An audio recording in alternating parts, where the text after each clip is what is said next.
Good morning, everyone. Or good morning if you are in the UK, everyone. Good morning, Ben. Good morning, Carlos. Good morning, everybody. Good afternoon. Good evening.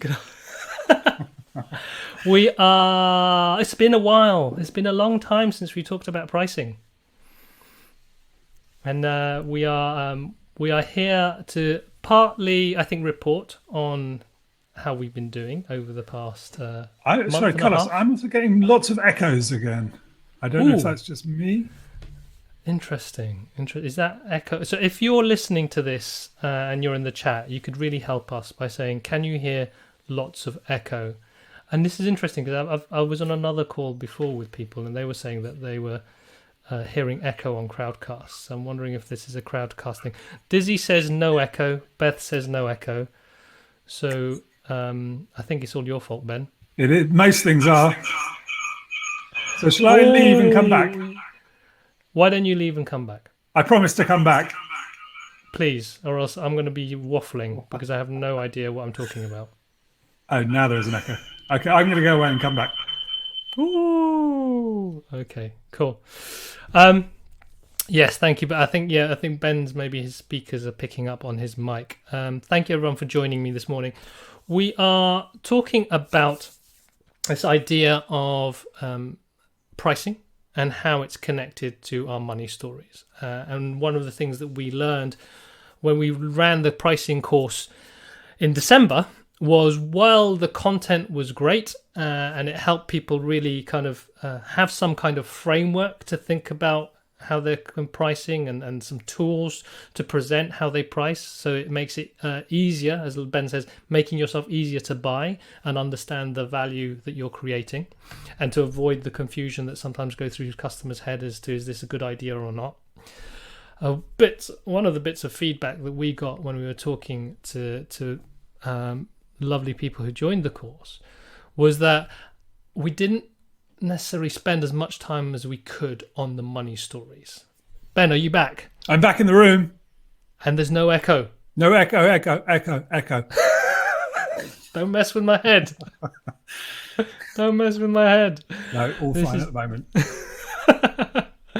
So yeah, Ben, I was just letting people know that what we're talking about here is what we learned from the previous course, that while the tactics and strategies that we were sharing were very helpful, and that atmosphere of kind of talk about these things and process these things together in a quite an intense way helped clarify how to do pricing.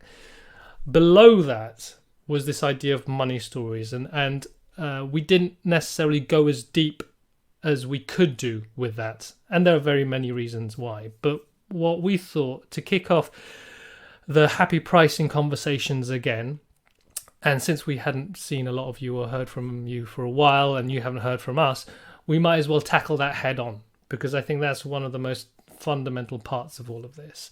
And the way we're going to do that was just share our own experiences around how the money stories have affected, or how they've been played a part in our lives as entrepreneurs and running businesses, to hopefully give anyone here a little bit of a window into how to think about it for yourselves.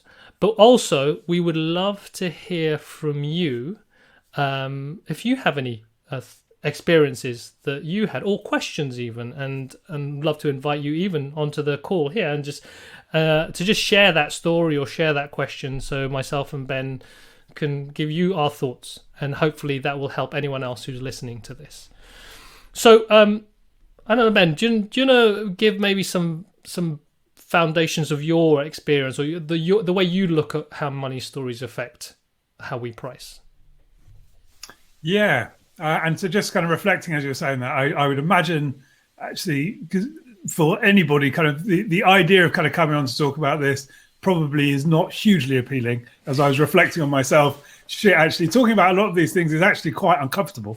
And obviously, part of the thing, I think, why, around the kind of the structure of the course, not so much kind of time to it, but obviously I think it is also, it's a kind of emotionally charged topic to open up. And I think we all have a kind of really strong relationship to money, but obviously that kind of turns up in all sorts of different ways.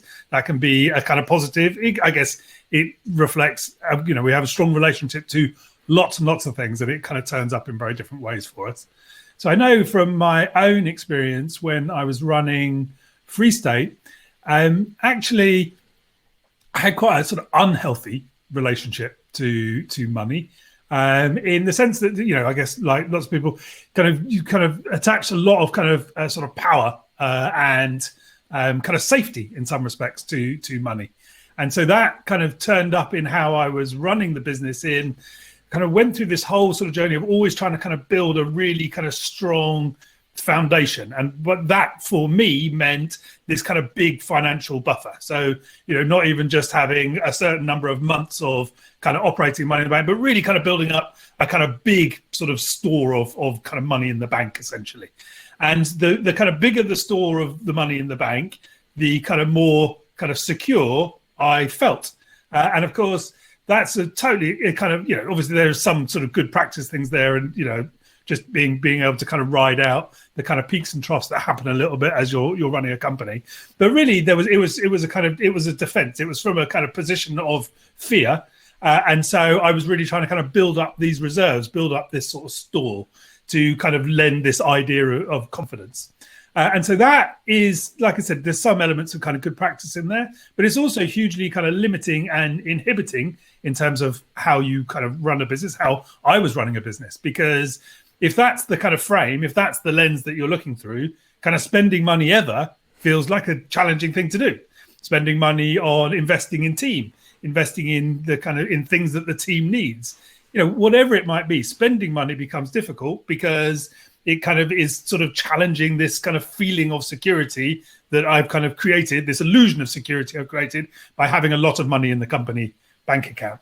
So, I think there's a lot around kind of money story there and what kind of happens in terms of how I was kind of running the business and the kind of limits that happen within that. But then I think how it then sort of translated, and I was just reflecting on this a little bit this morning, I think how it then translated to kind of pricing and how we were kind of engaging with clients. Also, then it kind of plays out quite negatively, because in some respects, then there's a little voice somewhere that, probably I wasn't really largely conscious of, that was when I was negotiating with clients, when we were looking at kind of projects that we were going to do, there was a voice somewhere in my mind that felt the reason that it would be important to do this, to get this piece of work, is that it was supporting this kind of store of money that we were having in the thing. So I wasn't really thinking about the clients. I wasn't really thinking about the kind of benefit that they would get. I was thinking about my own security and my own kind of feeling of safety. And that, of course, is not useful for anybody, really. So then kind of reflecting on this morning, over the kind of years, the sort of many years of running Free State, where I had kind of practiced a lot with a lot of the kind of pricing tactics and tools and things that we used to be able to kind of share in the value that we were creating for clients. But in some respects, as I was kind of reflecting on it, it was a bit like sort of giving a kind of dangerous weapon to a kind of badly qualified person, because I had a lot of the kind of tools that I knew how to use to kind of maximize the things that we were earning. But I wasn't really doing that from a kind of a position of kind of safety or security or generosity, really. I was doing it from a kind of place of fear. And I think in some respects, I kind of was sort of stretching the kind of band of what was possible, because more and more I would go into negotiations knowing I had these tools, knowing I had these tactics to kind of effectively maximize what we were earned. But my motivation for doing it was, like I said, fear, was about building this kind of safety foundation. So, I was kind of reflecting on all this morning. Clearly, as soon as you pop open the lid of this sort of thing, you find a whole kind of, snake pit of kind of stories which are associated to money, which kind of play out in how I run the business, how we sold what we did, all of these sorts of things. So a big answer to a little question. Oh, it's a great answer. And it's inspired so many thoughts in me, because it's actually really made me realize why I really wanted to do this. Because, like you said, it's a dangerous weapon. And like with any weapon, the weapon itself isn't the problem. It's how we use it. The tool, let's make it less aggressive, but the tool that we use is neutral. It's how and why we're using it. And for me, happy pricing is not just about the tools and the tactics. It's about really understanding how can we do this in a way that comes from a place of power, authenticity, flow, freedom, rather than fear. And I resonated so much with this idea of money and safety.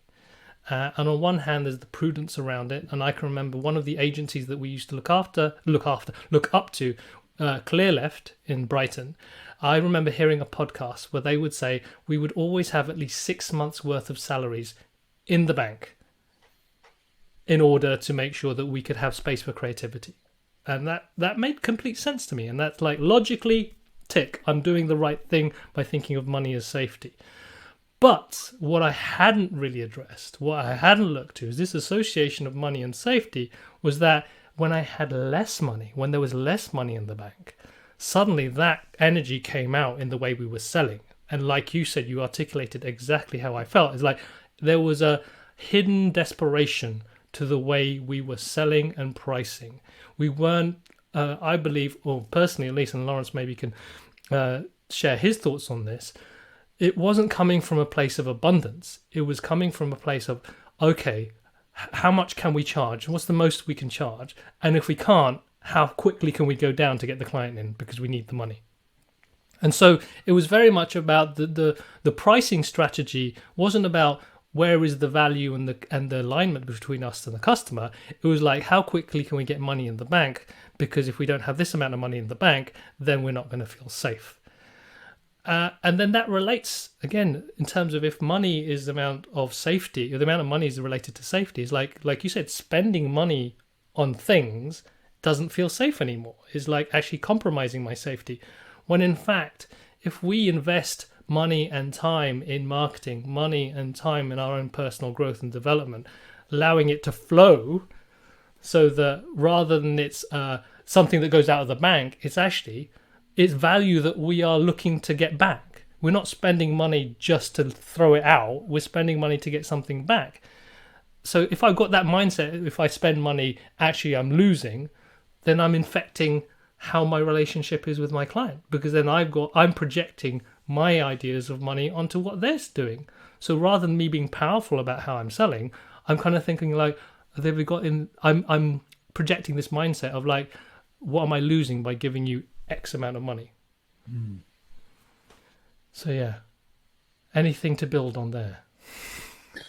I guess one of the things, a couple of things, one which was sort of coming up as you were speaking is just reminds how arbitrary it is. Like I was talking to a friend of mine, and he has a really successful small business, but by his own admission, he also has kind of money story issues, kind of fear basically. And he was talking to another friend, and he was sort of saying, he was expressing his kind of concern about what was going on in the kind of current climate. But it came out in the conversation that actually he had 5 years worth of all of his expenses covered, right? But it still kind of felt that sort of insecurity around that. And so, the kind of insecurity, of course, really knows no kind of bounds at all. It knows, it's a kind of hugely kind of limiting thing. And I guess the only other thing that I sort of add is that these sort of concerns are run really deep. And so, over 15 years of running Free State, I was kind of increasingly conscious of this in the kind of years since, done a lot of kind of work and thinking and reflecting on all of this and practicing with kind of both ends of this sort of thing. But also, if I'm not sort of continually in tune with it, the kind of old stories can kind of rush forward. And so it really is something which kind of requires sort of ongoing focus, ongoing kind of effort. Well, the way I phrase that is it's a regular practice, because these are deep stories, like you said, and more often than not, and I will talk from my own perspective, they come from our childhood and the relationships our parents have had with money. And I know my father specifically, he hated the idea of being in debt. Being in debt was a bad thing. And that rubbed off on me in a very subliminal way. And so when it comes to, if you're running a business and you need to invest and potentially you might need to get into debt or to get a loan in order to grow your business, or even get investment to grow your business, that's going to really skew, if you haven't faced that story or understood that story from my perspective, it's going to skew your decision making. And ultimately, for me, happy pricing or happy startup, or whether you do any of our programs, or whether you are thinking about the way Ben thinks about business in terms of this more broader, I would say, the how to be in business, is the more we can be free of some of these stories, or at least have ability to choose whether to use these stories or not, the more powerful I think we can be in the way we can create impact, because we're not restricted and constrained by things we don't understand. We're very aware and conscious of, this is telling me to do this, and where does that come from? Yeah, I think one of the things I'm just noticing Lawrence's observation there about kind of that money should flow, and if you hold on to it, it goes stale. I think there is a really kind of interesting kind of idea in that, and because it made me think about one of the conversations I was having with somebody about the course who'd done the course with us, and was just sort of reminding myself actually that one of the, as you're saying also, kind of, this is a kind of practice, and actually one of the really useful things for people to practice, I think, is the practice of spending money as an investment. And because it kind of, at the point of actually spending, at the point of pressing whatever, however we spend money these days, by pressing a button somewhere, the kind of point of sort of doing that, actually a lot of the kind of feeling that people have around money comes up. And so as a practice, it's a really kind of useful way of kind of reflecting on the sort of stories that we have by being comfortable, getting used to spending money, to kind of pressing that button, to kind of making that connection. And I think, it's a kind of really interesting, and in that it kind of frees it up. Because I know when we were talking about just having this conversation now, and so, I think part of the thing that came up when we checked in with the cohort from the first course, this idea of trying to address more of the kind of money stories thing. I think the reason it obviously kind of resonates is it's really important, but also, like we say, it does kind of, the more in tune, the more aware we have, it softens the ground.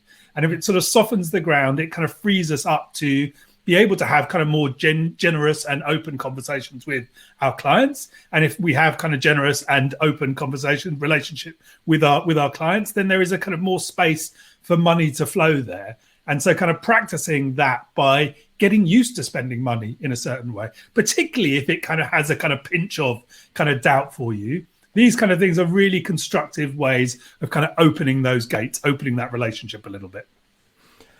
So I think what came to my mind there, particularly around the idea of spending money,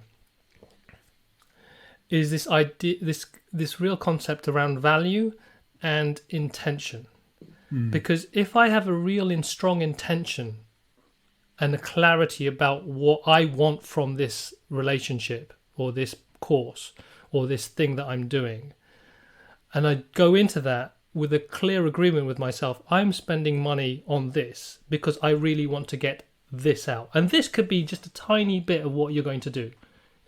I've seen courses that are massive courses, like they give you everything you need. And so there's this perception like, if I don't use up all of that, then I've wasted my money. But actually, there's maybe just one thing, and that's the value I want from that. And I will spend the money to get that, because when I use that, have that understanding, that knowledge, that clarity, whatever it is, I can then go on and do this. And so if I come to a transaction with that in mind, then I think it will, with any transaction. So rather than, I should do a social media marketing course, or I should do a course on leadership because everyone does it, then of course there's a big chance that you won't get the value and you'll feel like you wasted your money. But if I go into something and say, I'm going to pay $1,000 for this course because there's that really specific thing that I need it to help me do, then that shifts as well how we talk to other people. We don't have to say, have all of this and load in loads of content and time, etc., etc. We say, actually, do you want to do this? Is that worth this? What is worth this? Then you can be a bit more free with pricing. That's how I'm seeing this now, in terms of spending money, being clear about why we're spending money can help us understand how we then price for other people. Mm-hmm. Yeah, I think that's kind of right. And So reflecting then also my experience in running Free State, I know when I kind of was speaking earlier about, this kind of building up this kind of sort of store of cash, which meant always putting off decisions like investing money in the team for their training or investing money in our own marketing and these kind of things.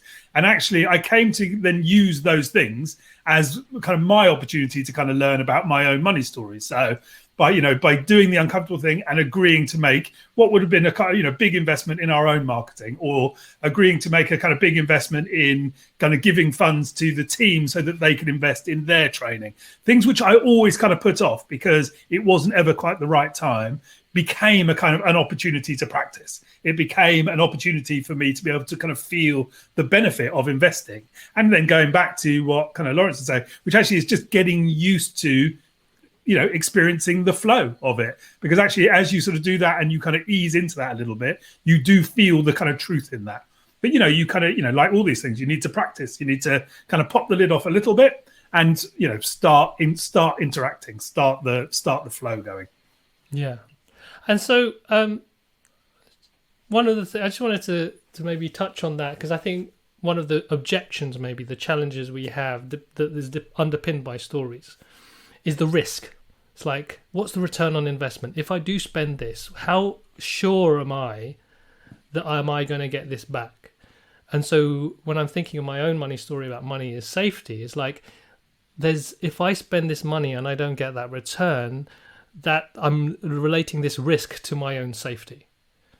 And so if I'm able to unattach that and say, actually, well, maybe I don't get what I need, but that isn't just about the person who's delivering the content or the course that I'm going to take. It's also about my clarity and my intention. So I need to engage with that other person more to help me understand, or I need to read up and find out more about this stuff to help me understand my own clarity in terms of, right, this is it's an informed risk nearly. I don't know if that I'm leading people astray here, but does that make any sense, or can you make more sense of it than I can? What in terms of the kind of expectation of return and how? Yes, and that risky feeling. It's like the objections we have. It's like, oh my god, what if I don't get that? Mm-hmm. And how do I process that when I'm making an investment? And then by understanding that, I might understand how other people are trying to process that when they're trying to buy from us. Yeah, it's a good question. I guess in part it's sort of about being clear, which maybe is a little bit what you're talking about, is what our own responsibility is in terms of kind of when we make an investment about something. So if I think about like the example I was talking about, running a business, agreeing to invest in marketing or agreeing to invest in sort of specific kind of training over and above. And I think it's, like with all of these things, if we kind of go into those spending decisions quite, very, very constrained or constricted, with lots of kind of sort of kind of holding very kind of tightly onto a very specific kind of outcome, the chance of the very, very specific outcome coming to pass, of course, is a little bit limited because I'm just suffocating the life out of it, aren't I? So it's kind of, I guess it's a little bit, again, it's about practice of kind of holding these kind of outcomes a little bit lightly. For sure, we want to know that there is a reason for spending it, that there is a return. But I think trying to have a kind of open mind about the whole range of benefits that might come from individual decisions just increases the likelihood that those things pay back for us, because we're kind of clearer about the range of benefits rather than maybe holding really tightly on a specific benefit or a specific outcome. I think I now understand where I might not be so clear, because I think it kind of depends on the product or the thing that you're buying. And if it's a widget, if it's a thing, I'm buying a hammer. I know exactly what I'm getting if I'm buying a hammer. I'm needing it to hammer nails. But if I'm buying more of a service, more of something that requires some kind of interaction, there's a certain amount of importance that I have an involvement in there, and there's a certain responsibility.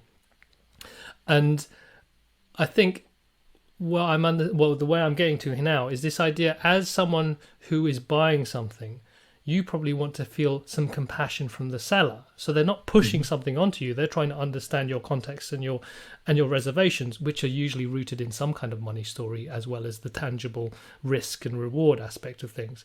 So that if you do that practice of buying intentionally and understanding what's stopping you, you can then hopefully have more empathy for the people who are buying stuff from you. So rather than you saying, why aren't you buying? Why aren't you buying? Oh my God, you're not buying because I'm not good enough. Or, oh my God, you're not buying because you don't trust me. It's like, actually, maybe by understanding the story part of it, it can help you price more powerfully. So not just your stories, but then relating that to how other people's stories might be affecting their judgment. Mm-hmm. Yeah, that makes a lot of sense. Because I think at the heart of this, is empathy, is an understanding about what's kind of happening on the other side of the table from you when you are selling something, and the connection that you are trying to kind of strike between you and the person who's kind of buying from you. And so the more kind of aware and open you are going into that, the kind of stronger that relationship with the client will be, and the stronger the relationship with the client, the kind of more opportunity there is within that. But yeah, so I think if the practice of spending money, investing money helps you kind of feel that exchange more, then yeah, for sure there is kind of real value in that, specifically from understanding what your customers and clients are thinking too. And so coming slowly winding this down a bit, what I understand and also what I experience is thinking about these stories. It's it's deeper work, and it isn't a quick fix. There's a longer term practice around this. From a practical perspective for us, trying to help people with the tangible approaches to pricing, and also how to then relate that to a more connected experience that feels authentic. I'm curious to hear from people. It's like, what would do it for you? What is it that you would be looking for in terms of to help you at least explore this in a bit more accessible way without feeling exposed?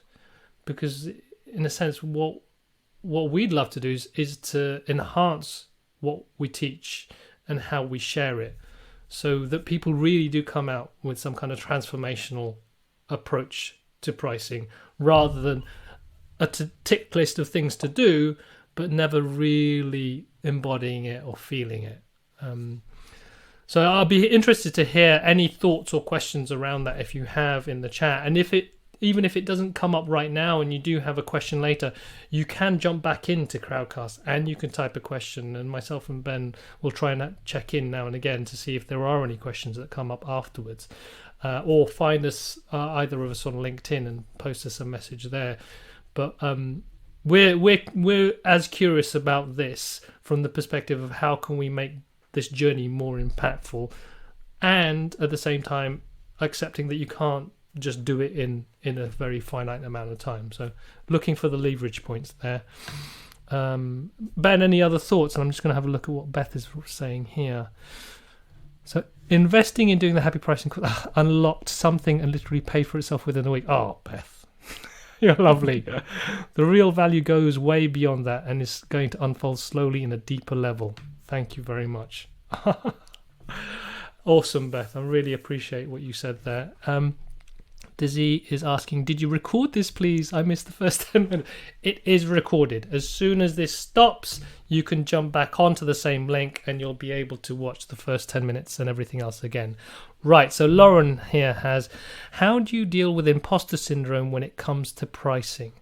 So feeling you can't charge or charge enough because you feel you are not an expert. Ooh, okay. I think we can end on this question. This is quite an interesting one. So it's like, I don't feel like I'm an expert, so I don't feel I can charge X amount. That's how I interpret your question, Lauren. Please clarify this. Brilliant. Cool. Ben, any thoughts on that? That's a big question to end. Oh, my reception's gone all funny.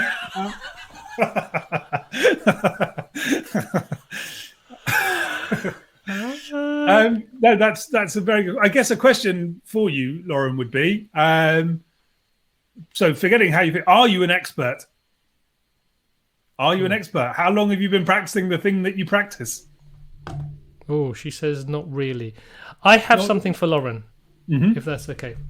Please. So one of the things we talk about in the pricing course is value is in the eye of the beholder. Yeah, It's all about their perception of value, not your perception of value. And while I might not consider myself an expert on, I don't know, happy startups, and I might think that other people know a lot more than me than startups. I also there's a lot of people who don't know as much as me as startups. So while I might not consider myself an expert, and sometimes I do feel like, oh, I don't know, is this the right thing to say? I know there's a lot of stuff that I could tell someone that they hadn't heard of before, and I think it's shifting that thing of like, expert is a very specific level of knowledge. It's actually, how are you helping people?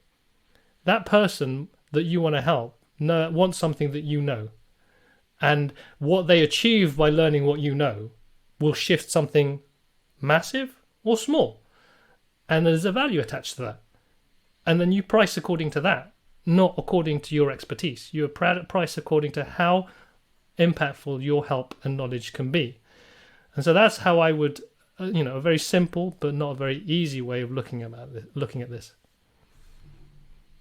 Brilliant. That was a brilliant response. You remembered actually what we teach on the course, which was a timely intervention. I'm learning. I'm there for a reason, Ben. I'm there for a reason, to try and get stuff. Trying to move myself forward as much as everyone else. And it's a perfect example. The Happy Pricing course is as much for me as it is for anyone else. I wanted to learn from Ben, and I thought Ben had some great stuff to teach everyone. Okay. What we have here, James, would it be a case of teaching people how to rewrite their own very personal money stories? All right, so this is I think a suggestion about what we could do to help people with their money stories things. What do you think about that idea, Ben? I think that's a good idea. For me, one of the first times I really started to think about this was because I was working with a teacher, and he asked, as part of the course he was giving, if I said, and it was in a sort of online format, not dissimilar to this, and he was sort of saying, if I said to you, money, money, money, what comes up for you? And there was a kind of whole then exploration that we kind of went through, because when you could sort of sit with that, actually you then realize that there's all of these things that do come up. And so it's in being asked questions, in reflecting on it, that I started to kind of understand my own money stories. And in understanding my own money stories, then you have the opportunity to experiment and explore with rewriting your own. So yes, I think, James, there's a lot of truth and value in that. Brilliant. Yeah, I think there's so for instance, with what we're doing, we're trying to do everything in a week. It's we got about 90 minutes a day, and we're going to try and go through some content. And so having some tools to, I think, open the can, but not too much so that all the worms jump out. But you can tackle one worm at a time, or at least be aware of them. I think would be a way, and maybe writing, starting with your own, maybe a free writing exercise. What's your money story now? And maybe a free writing exercise about what would you love your money story to be, or even just understanding, even unpicking that slightly, would be a way of at least addressing some of this. But I think more often than not, I think this stuff comes out through conversation with others and sharing these stories. And I don't think it's also a linear path where you can do step 1, step 2, step 3. It's quite an emergent conversation, and we find our enlightenment or our epiphanies when they arise, rather than after doing a set number of exercises. So I love that, though. At least surfacing that personal money story, which requires a safe space, of course. That's the other thing I think we need to consider, Ben, when we're creating these spaces. And what we'd love for people to do is to feel like, okay, I can share this. And so I'm going to go off on a tangent now, and I'm going to try and bring this back. But for me, just to realize it relates to marketing. And marketing isn't about telling lots of people about this thing that you're about to sell. Marketing for me is about this conversation that you have with people to find out where is the value and what is required for you to achieve that value. And so for this, this is marketing. We're having a conversation, sharing what we want, but we want to engage with everyone to find out, okay, what could work for you, and also what is in your way, so that we can then say, okay, great, this is for you, or this is not for you, or actually we need to develop and change some of the stuff that we're doing to tackle some of these foundational problems that people are having. So that's what came up for me. I am all right. The last comment, just maybe from Lauren. I'll just acknowledge it. She says she's building an MVP for students to teach digital marketing, and then get a placement in a startup. She says she's a generalist marketeer, but not an expert. A quick comment I would have there: you are not an expert yet, and actually by doing that now and sharing the expertise you have as a marketer, and then helping them solve the problems that these students have, you are delivering value, and you're probably an expert in those particular things, and you're just using, and this for me is innovation, you're using an existing tool that you have a mastery over to solve a problem over here. So don't think, oh, I'm not an expert, so I can't teach these people. It's like, I know this stuff really well, and I think I can solve that problem over there using this knowledge. So you will create value. You just need to hold that intention in your head, rather than feeling like I need to have done this before. Cool. Any final comments, Ben? No, I mean, I just a final thing just on that, to what Lauren's saying and what you said. I think, as Carlos say, not that you're an expert now, but there is huge value to those students to go through that journey and to learn those things to get into a sort of startup. And so the point that the value is in the eye of the beholder is a really useful one to keep in mind. There's such kind of positive intent in what you're doing there, Lauren, and that is the valuable thing. Yeah, brilliant. And have conversations. Talk to them. Really understand what it is that they're struggling with, and it might not even be a thing they're struggling. It might be just an idea, a story. And I think that's so important for me. It's just like, the more we can find out each other's stories, the more likely we're going to be able to create the impact for each other, rather than assuming everyone's the same as us, or everyone can see in our heads. And you don't want to see in my head. Well, this was fun. And this is the energy that we'd like to bring to you on a regular basis. So our intention is to try and do this at least once a week, to cover different topics, and ultimately to inform you and encourage you to do the Happy Pricing course. We believe the work that we're doing there is really, really useful, particularly if you're a purpose-driven entrepreneur, particularly if you find pricing a challenge and you have these stories about, actually, I need to be an expert, or I need to be able to have everything in this thing in order to price this much. How we can shift people's perspectives on what it means to price well and price happy, then I think it's going to benefit all of us. We're going to have more sustainable businesses, and we're going to be doing work that feels less effortful and less stressful and more flowing, like the money. Cool. Okay. Dizzy, and the link for that is... Oh, the link for what? What did I say? Did we say a link for something? Is that a link to something else? Oh no, I'm wondering if I missed something. Maybe the recording. Oh, the Happy Pricing course. Of course. Very good, Dizzy. Good. Very good, Dizzy. If you check out, there's I think a button on your screen that says register for the course. It's there. It's there, as well as all of the other stuff. And she had an earlier question. Dizzy, we might tackle that on the next call. Please ping me a message, and then we'll try and bring that on. I'm also conscious that I don't want to keep people for too long, and keep this as close to 30 minutes as possible, even though we've gone over 10 minutes. Thank you, Ben. Thank you. I love having this sort of sharing this space with you and just bouncing ideas. Likewise, it nourishes me, and I hope it's nourishing the people who are listening. Until next time, have a great day, everyone. Enjoy, and price happy.